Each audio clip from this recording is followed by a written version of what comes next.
Hare Krishna,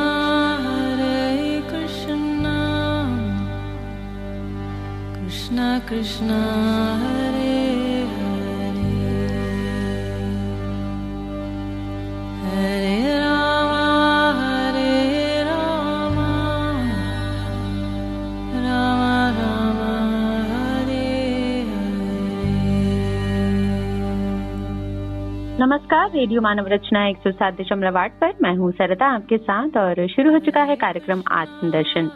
श्रोताओं, जैसा कि आप सब जानते हैं, इस कार्यक्रम में हम बहुत सारे ऐसे प्रसंगों के बारे में बात करते हैं जो हमें बहुत सारा ज्ञान देते हैं। और पिछले कई एपिसोड से हम बात कर रहे हैं महाभारत के बारे में।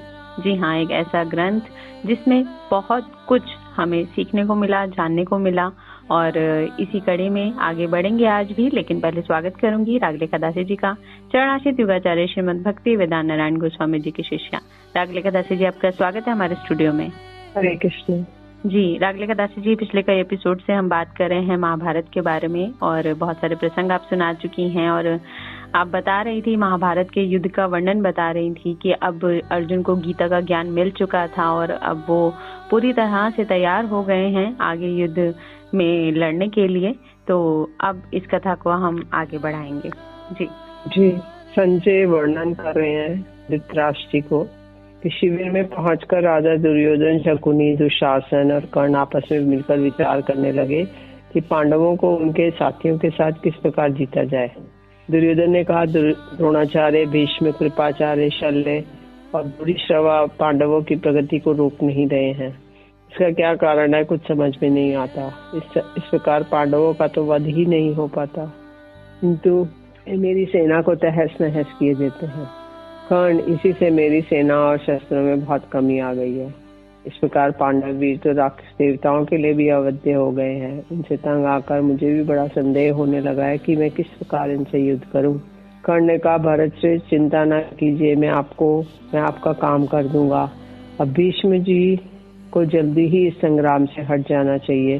यदि वे युद्ध से हट जाए तो और अपने शस्त्र रखते हैं, तब मैं भीष्म जी के सामने ही पांडवों का समस्त सोमक वीरों को के सहित नष्ट कर दूंगा। भीष्म जी तो पांडवों पर सदा से ही दया करते हैं और उनमें उन महारथियों को संग्राम में जीतने की शक्ति भी नहीं है। अब आप शीघ्र ही भीष्म जी के डेरे पर जाइए और उनसे अस्त्र शस्त्र रखवा दीजिए। दुर्योधन बोला, शत्रुदमन, मैं भी भीष्म जी से प्रार्थना करके तुम्हारे पास आता हूँ।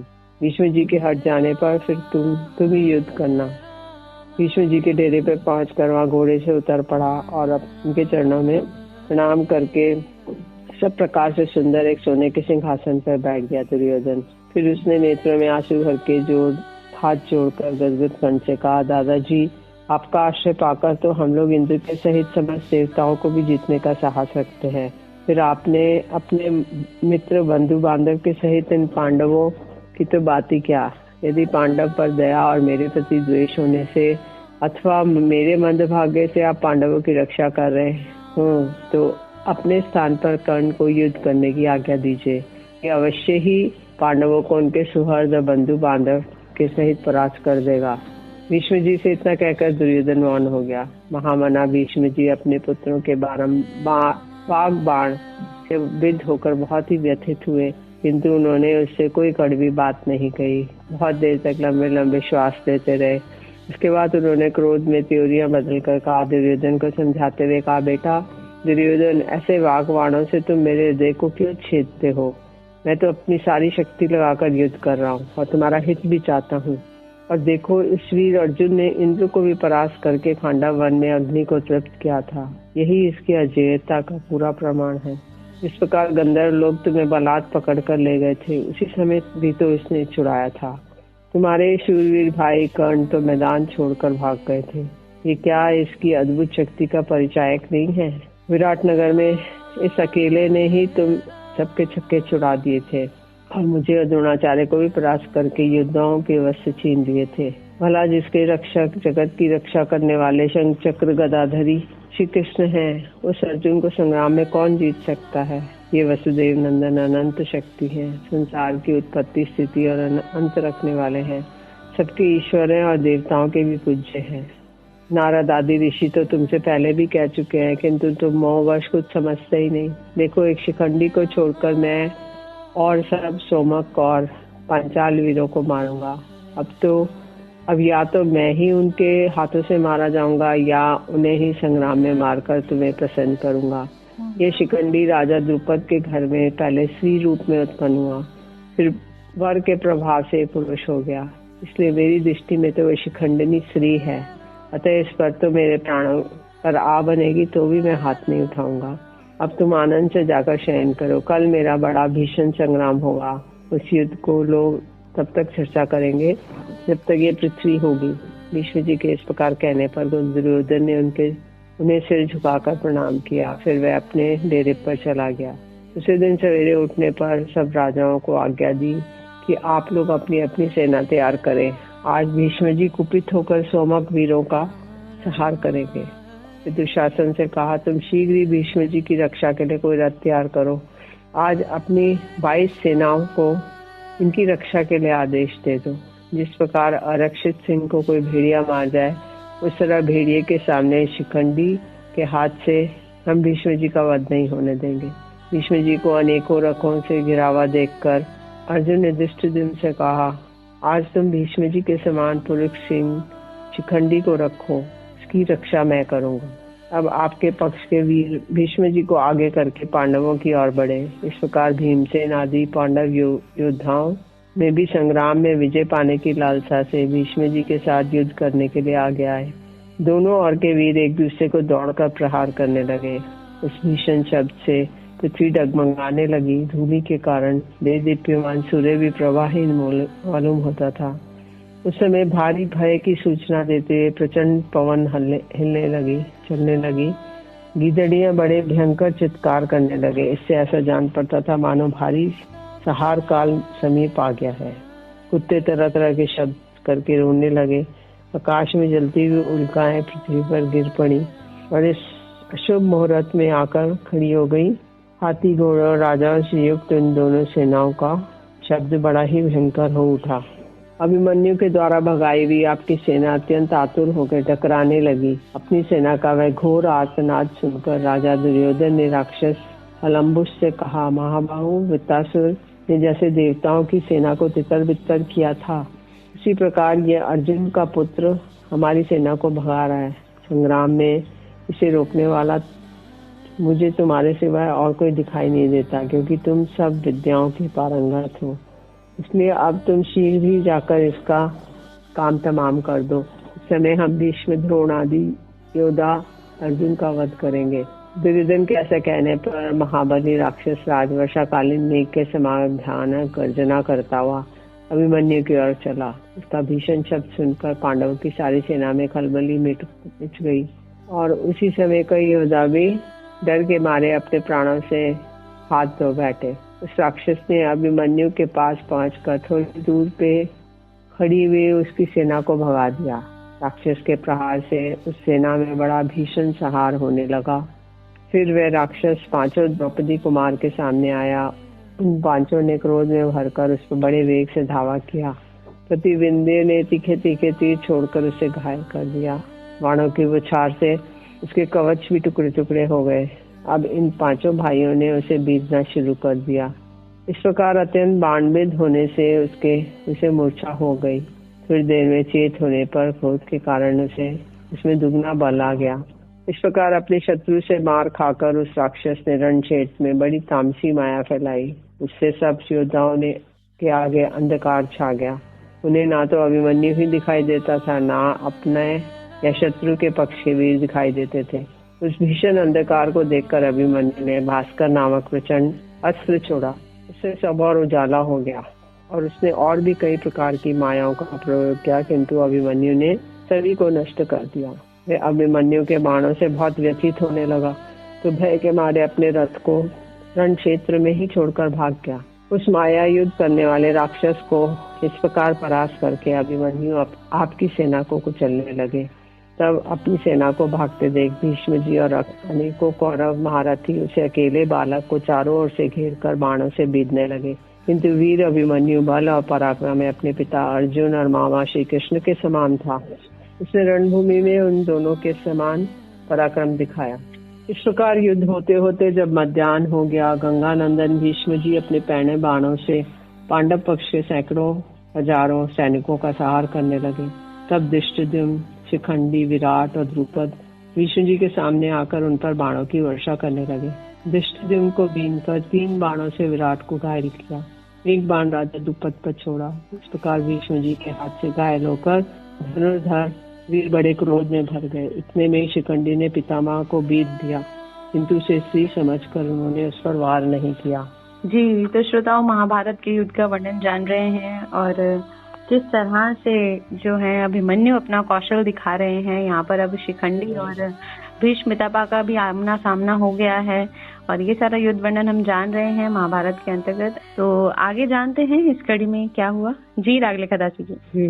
इसके बाद पांडवों ने फिर पितामह को ही घेर लिया, किंतु उनसे घिरकर भी अजय भीष्म वन में लगी हुई आग के समान अपने तेज से शत्रुओं को जलाते रहे। उन्होंने अनेकों रथ, हाथी और घोड़ों को मनुष्यहीन कर दिया। उनकी प्रत्यंचा की बिजली की कड़क से समान टंकार सुनकर सब प्राणी कांप उठे। उनसे अमोघ बाण चलने लगे। भीष्म जी के धनुष से छूटे हुए बाण योद्धाओं के कवच में नहीं लगते थे, वे सीधा उनके शरीर को फोड़कर निकल जाते थे। अब पांडवों की सेना इस भीषण मारकाट से आर्तनाद करती भागने लगी। ये देखकर कृष्ण ने अपना रथ रोककर अर्जुन से कहा, कुंती नंदन, तुम जिसकी प्रतीक्षा में थे वह समय आ गया। इस समय तुम मोहग्रस्त नहीं हो तो भीष्म जी पर वार करो। तुमने विराट नगर में राजाओं के एकत्रित होने पर संजय के सामने जो कहा था कि मुझसे संग्राम भूमि में भीष्म, द्रोण आदि जो भी धृतराष्ट्र के सैनिक युद्ध करेंगे उन सभी को मैं उनके अनुयायियों सहित मार डालूंगा। इस बात को सच करने का समय आ गया है। शास्त्र धर्म का विचार करके बेखटके युद्ध करो। इस पर अर्जुन ने कुछ बेमन से कहा, अच्छा, जिधर भीष्म जी हैं उधर घोड़ों को हाँक दीजिए, मैं आपकी आज्ञा का पालन करूंगा और अजय भीष्म जी को पृथ्वी पर गिरा दूंगा। तब श्री कृष्ण ने अर्जुन के सफेद घोड़ों को भीष्म जी की ओर हाँका। अर्जुन के को युद्ध के लिए भीष्म जी के सामने आते देख युधिष्ठिर की विशाल वाहिनी फिर लौट गई। भीष्म जी ने तुरंत ही बाणों की वर्षा करके अर्जुन के रथ को सारथी और घोड़ों से सहित ढक दिया। उनकी घनघोर बाण वर्षा के कारण उनका दिखना बिल्कुल बंद हो गया, किंतु श्री कृष्ण से तनिक भी नहीं घबराए। वे भीष्म जी के बाणों से बिधे हुए घोड़ों को बराबर हाँकते रहे। तब अर्जुन ने अपना दिव्य धनुष उठाकर अपने पैने बाणों से भीष्म जी का धनुष काटकर गिरा दिया। भीष्म जी ने एक क्षण में ही दूसरा धनुष लेकर चढ़ाया, किंतु अर्जुन ने क्रोध में भरकर वह भी काट डाला। अर्जुन की स्फूर्ति की भीष्म जी बड़ाई करने लगे और कहने लगे, वाह महाबाहु अर्जुन, शाबाश, कुंती के वीर पुरुष, शाबाश। ऐसा कहकर उन्होंने एक दूसरा धनुष लिया और अर्जुन पर बाणों की झड़ी लगा दी। श्री कृष्ण के घोड़ों की हाँकने की कला में अपना अद्भुत कौशल प्रदर्शित किया, किंतु युद्ध में अर्जुन की शिथिलता और भीष्म को युधिष्ठिर की सेना का मुख्य वीरों का संहार करके प्रलय सी मचाते देखकर उन्हें सहन नहीं हुआ। वे झट घोड़े की रास छोड़कर कूद पड़े और सिंह के समान गर्जन बरसते हुए पैदल ही चाबुक लेकर भीष्म जी की ओर दौड़े। उनके पैरों की धमक से मानो पृथ्वी फटने लगी और क्रोध से आंखें लाल हो उठी। इसी समय आपकी और के वीरों के हृदय तो सुन्न से हो गए और सबको यही कोलाहल होने लगा कि भीष्म जी मरे। श्री कृष्ण रेशमी पीताम्बर धारण किए हुए थे, उससे उनका नीलमणि सा सुंदर श्याम सुंदर शरीर विद्युत लता के सुशोभित शाम मेघ के समान जान पड़ता था। सिंह जिस प्रकार हाथी पर टूट पड़ता है, उसी प्रकार वे गरजते हुए बड़े वेग से भीष्म जी की ओर दौड़े। कमल नयन भगवान श्री कृष्ण को अपनी ओर आते देखकर पितामह ने बड़े अपना विशाल धनुष चढ़ाया और तनिक भी न घबराते हुए उनसे कहने लगे, कमल लोचन, आइए, देव आपको नमस्कार है। यदुश्रेष्ठ, अवश्य ही आज संग्राम में मेरा वध कीजिए। यज्ञ स्थल में आपके हाथों से मारे जाने से मेरा सब प्रकार से कल्याण होगा। गोविंद, आज आपके युद्ध क्षेत्र में उतरते ही मैं तीनों लोकों में सम्मानित हो गया हूँ। आप इच्छा अनुसार मेरे ऊपर प्रहार कीजिए, मैं तो आपका दास हूँ। इसी समय अर्जुन ने पीछे से जाकर भगवान को अपनी भुजाओं में भर लिया, किंतु इस पर भी वे अर्जुन को घसीटते हुए बड़ी तेजी से आगे बढ़ चले। तब अर्जुन ने जैसे तैसे उन्हें 10वें कदम पर रोककर दोनों चरण पकड़ लिए और बड़े प्रेम से दीनता पूर्वक कहा, महाबाहु लौटिए। आप जो पहले कह चुके हैं कि मैं युद्ध नहीं करूंगा, उसे मिथ्या ना कीजिए। यदि आप ऐसा करेंगे तो लोग आपको मिथ्यावादी कहेंगे। ये सारा भार मेरे ही ऊपर रहने दीजिए। मैं पितामह का वध करूंगा। ये बात मैं शस्त्र की, सत्य की और पुण्य की शपथ करके कहता हूँ। अर्जुन की बात सुनकर कृष्ण कुछ भी ना कहकर क्रोध में भरे हुए फिर रथ पर आकर बैठ गए। भीष्म जी ने फिर इन दोनों पुरुष श्रेष्ठों पर बाण वर्षा करने लगे।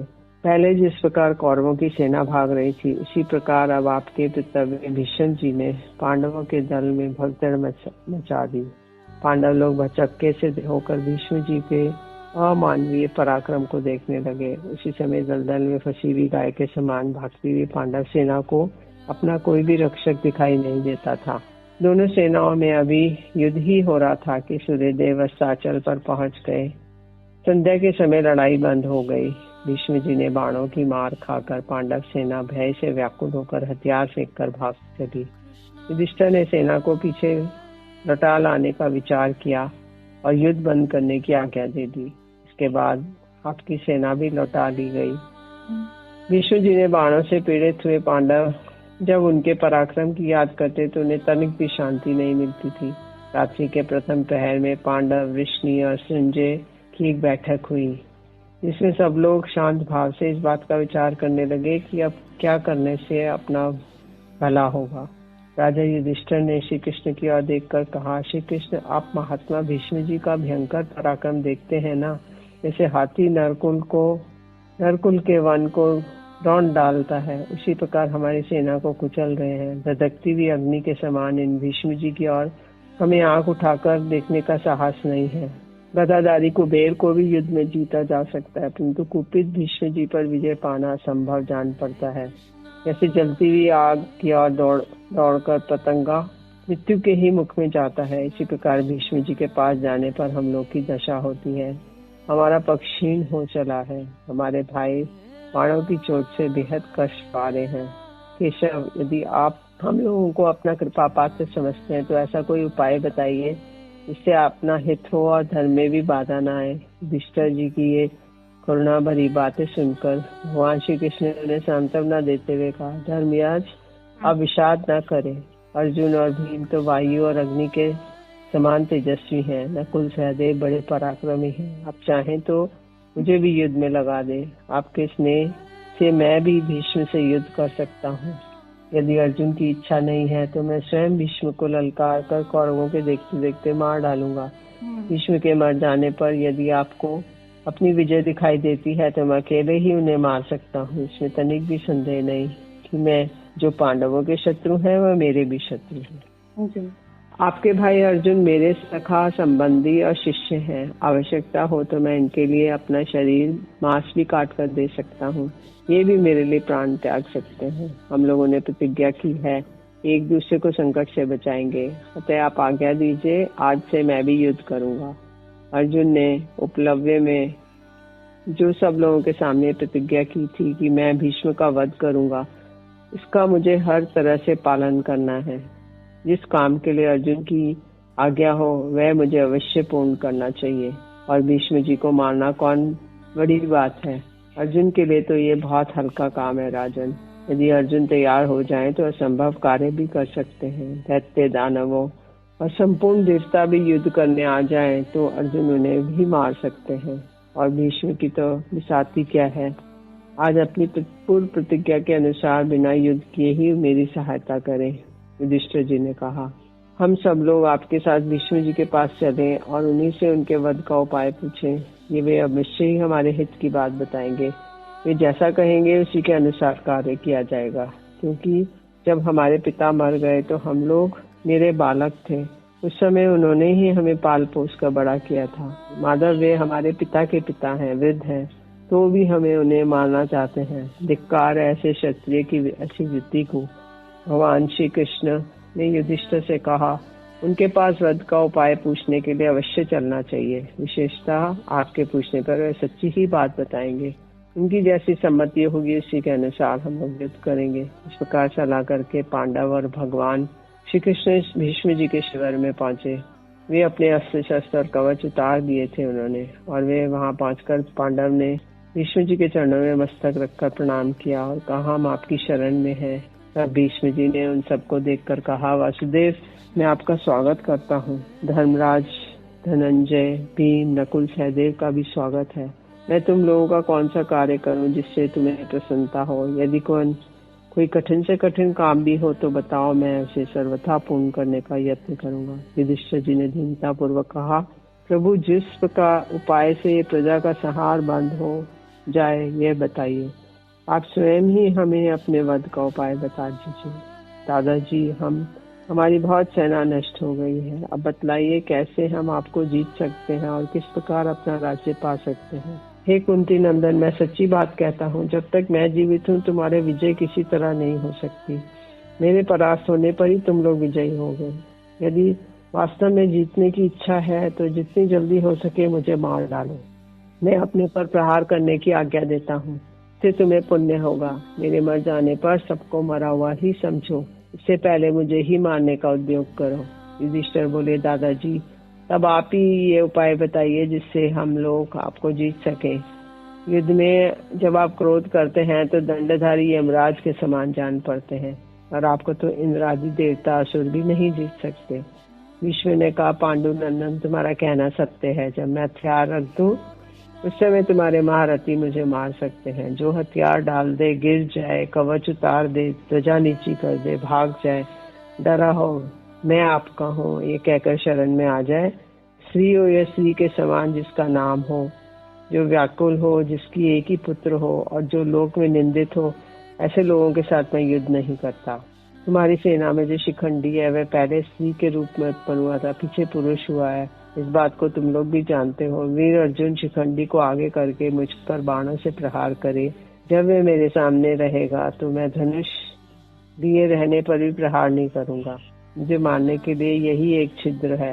इस मौके का लाभ उठा के अर्जुन शीघ्रता पूर्वक मुझे बाणों से घायल कर दे। कृष्ण अर्जुन के सिवा दूसरा कोई ऐसा नहीं दिखाई देता जो मुझे सावधान रहते मार सके। इसलिए शिखंडी जैसे किसी पुरुष को आगे करके अर्जुन मुझे मार गिराए।